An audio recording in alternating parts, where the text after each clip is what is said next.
and children along the Dominican border, as well as in Haiti. And then there's another $12.3 million in humanitarian assistance. Well, that's good to hear. And, you know, the border between Haiti and Dominican Republic is a treacherous one in many cases. But, of course, Prime Minister Trudeau also spoke about climate change, which is very big on the agenda here. And he says that he intends to make Canada a leader globally in the fight against climate change.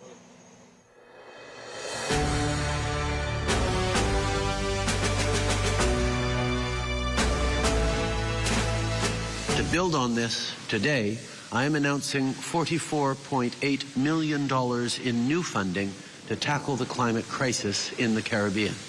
This funding will support projects with regional organizations like the Caribbean Community Climate Change Center and the Caribbean Biodiversity Fund that will improve marine and coastal ecosystem management, increase water security, and help governments better respond to the impacts of climate change and natural disasters.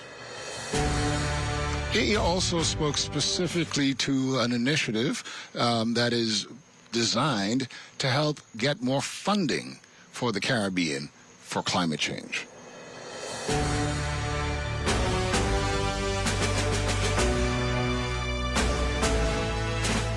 Canada applauds Prime Minister Motley's leadership on the Bridgetown Initiative, which has re-energized the conversation on international financial institution reform so that they can better respond to the overlapping health, climate, debt, and liquidity crises affecting many CARICOM members.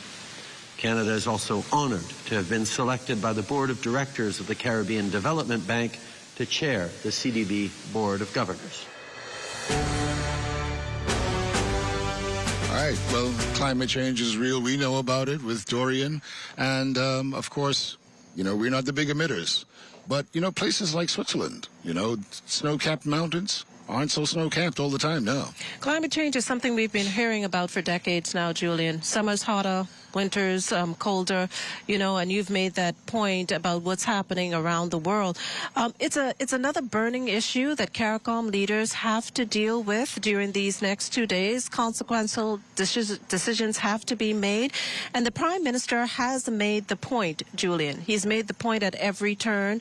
He's gone on the road calling for climate financing because, like you said, he said that small island developing states like the Bahamas, like the region, we're not the ones to blame. And I can tell you personally, because I used to actually be involved in the Biodiversity Convention, and that was back in the 80s. The Bahamas has been on the fight to deal with environmental and climate change matters for years now. We just hope that, you know, the big countries actually listen and do what they need to do. Well, I think if there's any indication, they're giving a listening ear to it. They've actually sent the Special Envoy to Climate, the U.S. Special Envoy to Climate, to CARICOM's meeting this time around, John Kerry. So that speaks volumes to the seriousness the U.S. is placing on this issue this year at this meeting. Great. Well, listen, we are at that point where we need to take a break. Stay with us. We'll be back with more right after this.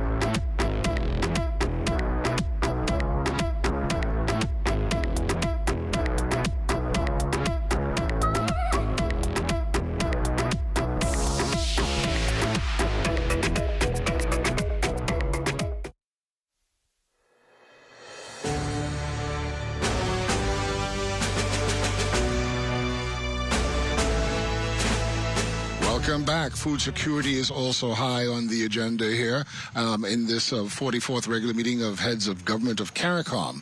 And we understand exactly what that is, right? I think the government has been doing quite a bit to push as many people as possible into agriculture in hopes of lessening the food import bill, which has always been a burden for us, $1 billion and growing, I would think.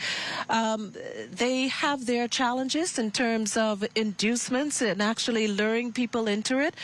People still haven't caught on to the idea that it can be a lucrative sector. And so that's a big problem for the Bahamian government, but for the region as well. And this is why this has made it to this year's agenda. Well, you know, the Food and Agriculture Organization is a key player in the global protection of food, if you will. And I was surprised to find out that for the first time, a representative of the FAO has actually attended CARICOM. Now, his name is Mario Lebetkin. He is the Assistant Director General of the FAO, a regional rep who is responsible for Latin America and the Caribbean. Now, I spoke with him this afternoon, and he spoke about the importance of technology and innovation and one of the specific challenges that are faced by people in the Bahamas and throughout the region.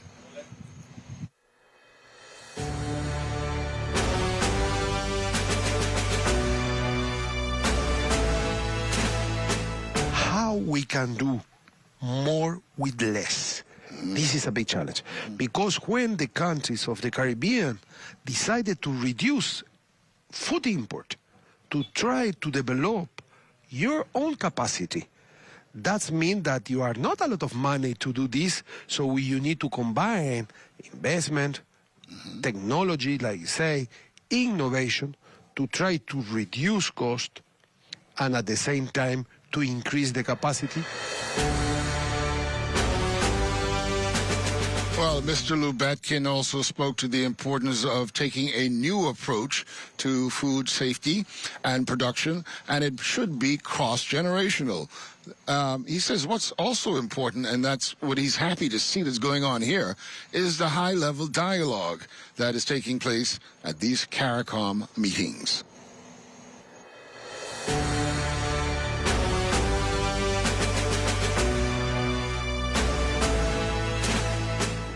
What is clear from my point of view is we need to go in some way in which we are discussing and we put in the table. The worst is to don't talk about this. The worst is not discuss about it. If we discuss, is the way in which we can find solution if we are frank, and if we are clear, and if we are coherent. This is my feeling about what's happening in this summit. Mr. Lebetkin also said that he was impressed at the approach that CARICOM leaders are taking towards the issue of food. Here's what he had to say.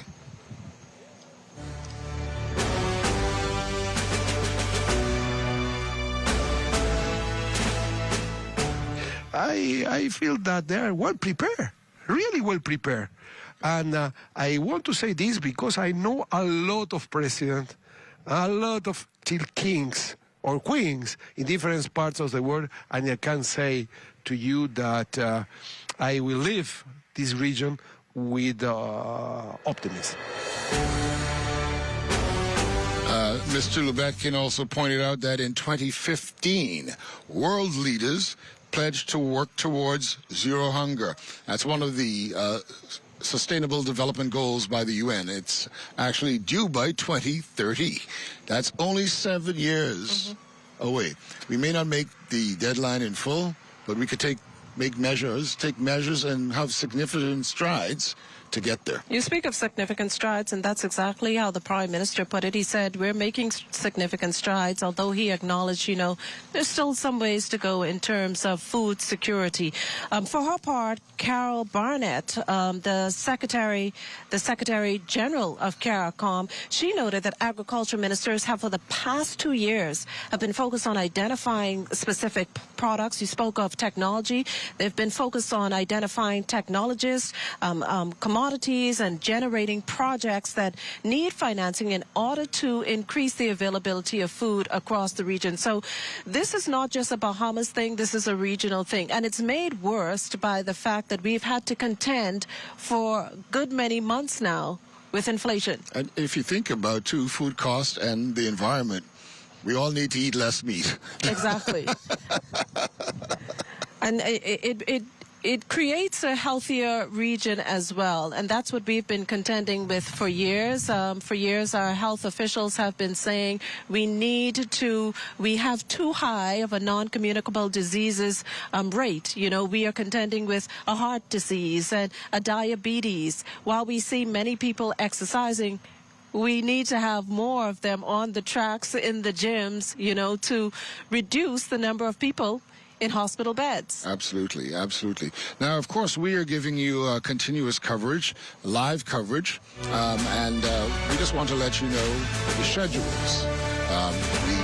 Of course, we're here tonight, and we wrap up around 8:30, but there's a pre-show every morning, and tomorrow, of course, is the last day of the CARICOM Heads meeting. There'll be a pre-show at 8:30 tomorrow morning with Altavi's Munnings, and for the big wrap-up tomorrow night, it will be us again in Makushla at 8 p.m. 8 p.m., Julian. All right. Well, let's take a break. We'll be back with more after this.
Welcome back. Of course, financing is key to everything, and there are lots of people here looking at ways to refinance and be innovative in the financing for all of the things we need to have done. And one of those people is, Julian, our Minister of Economic Affairs, the Honorable Michael Halkitis.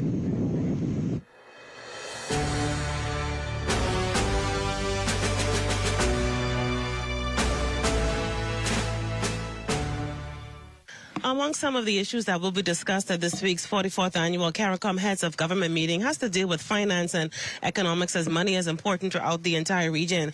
And joining us now is our Minister of Economic Affairs, Senator the Honorable Michael Halkitis. Senator, good morning. Good morning. Tell us exactly what you want to discuss at this week's CARICOM meetings. We have, aside from all of the issues being discussed by the heads, climate change, security, the Haitian situation, also present at this meeting are representatives from the African Export-Import Bank, the Caribbean Development Bank. We have representatives from the United Arab Emirates who will be hosting COP 28 later on this year, and many other representatives. So besides the meeting of the heads, there are a lot of bilateral meetings, a lot of ambassadors here. I've had the opportunity to speak with the executive director of the WTO yesterday, meeting with the several ambassadors. For example, the executive director of the Caribbean Export Development Agency is here, the various ambassadors from different countries, so we have the opportunities to talk about trade and trade between countries. As the Prime Minister said in his speech last night, the African Export-Import Bank has allocated $1.5 billion for investment in the Caribbean. That can go up. So those conversations will be continuing. Should countries decide to sign on and establish a branch here, how those funds will be accessed. The Caribbean Development Bank has financed many projects in the Bahamas, and we're looking to continue that relationship with them. All of the members of CARICOM are basically small economies, and so we've all been impacted by COVID-19. We're all being impacted by climate change, and so particularly in our discussions with the delegation from the United Arab Emirates, who will be hosting COP, we want to talk some more about how countries can access climate finance, how countries can be compensated for loss and damage, as was promised at the last COP meeting. So, yeah, it's a meeting of heads, but there's a lot of opportunity to have discussions in the margins, and that's so far it's been very encouraging. And you have a meeting today with a specific international guest. Yes, well, there's several. We have a meeting this morning with the ambassador from Finland, just to talk about the roving ambassador, to talk about opportunities for trade between our two countries. Nice. We don't do a lot now, right, but it'll be interesting to have the conversation and see what opportunities that do exist. Later on, we're meeting with the Latin American Development Bank, which is another development bank seeking to, make funds available to countries in the region, and so we'll be exploring how we can establish a relationship with them. So this is an opportunity. There are heads, of course, but there are ministers of finance, foreign ministers, delegations from the private sector. For example, the African Export-Import Bank has brought a delegation of 12 companies from the private sector seeking opportunities in the region and how they can make that connection. And not only opportunities to sell to us, but looking at opportunities how we can, export as well. And so, we're very encouraged so far. In terms of the overall meeting, we saw last night a very, very, very well done opening ceremony. We've seen, we got an idea of the number of delegates that are here, and so it also gives a good little economic push to the country. Minister, the Caribbean has different currencies. Jamaica, the Eastern Caribbean has its own currency. The Bahamas has one of the highest currencies in the region. Money is important for the region. Yes. Why is it so important to make sure that the region is coherent, collaborating on improving money throughout this part of the world? There's strength in numbers. And so whenever we speak to any issue, whether it be climate change, whether it be security in terms of, a big issue is the trafficking of drugs through the region and guns, from the north down to the south. It's always good, or even issues when it comes to our financial services sector, how we, other issues on the global stage. It's very important. 15 countries speaking is better than one country speaking. So CARICOM is celebrating 50 years this year, and they've come a long way. And I think, as the Prime Minister indicated in his speech last night, when the founders of CARICOM decided to form this union, the idea was to make sure that, we can speak with one voice. There's a lot of things that we have in common, and we believe that the things we have in common outweigh the things that are different. And so the answer is, if we're speaking with one voice as a region, and you have individuals like our Prime Minister Mia Mottley of Barbados, Prime Minister of Jamaica, Trinidad, others, Mr. Brown, others speaking on the global stage, being together and speaking with one voice, that's 15 votes in those different fora. Thank you so much, Minister. Always good to see you. Thank you. Thank you. Well, Makushla, obviously everyone here has been working hard over the past couple of days, and tonight they're actually being treated to a celebration, a reception at Government House, hosted by our Governor General. But tomorrow it's back to work, the final day. And tomorrow we're up for plenary session 2, Julian, and on the agenda, again, climate change and climate finance. And we know that all too well, $3.4 billion we were hit with following Hurricane Dorian. Apart from climate change, we have the Bridgetown Initiative for the reform of the global financial architecture, and that too works hand in hand with climate change. We also have a video message, and that will be at 9 a.m., slated for 9 a.m. tomorrow morning, from the president of the Ukraine, and he's trying to drum up support from CARICOM leaders in his fight against Russia. We also will have an engagement with with the president of the Afri-Exim Bank, as well as the executive president of CAF and director general of the WTO. So Friday is expected to be another jam-packed session for delegates and regional heads here at the CARICOM, attending the 44th CARICOM Heads of Government meeting here in the Bahamas. Well, I'm actually looking forward to seeing the communique and looking forward to the way forward. Well, we're going to end our broadcast, but before we do that, we'd like for you to see once again our program times for our shows. Tomorrow morning, you can catch up with Altobi's Munnings and a pre-show at 8:30 a.m. And I understand she has a very special guest that I think you're going to want to hear from. So I encourage you to tune in for that. And, of course, Krishna and I will wrap it up tomorrow night at 8 p.m. Until then, Good night, everyone. good night. Take Take care. Be safe.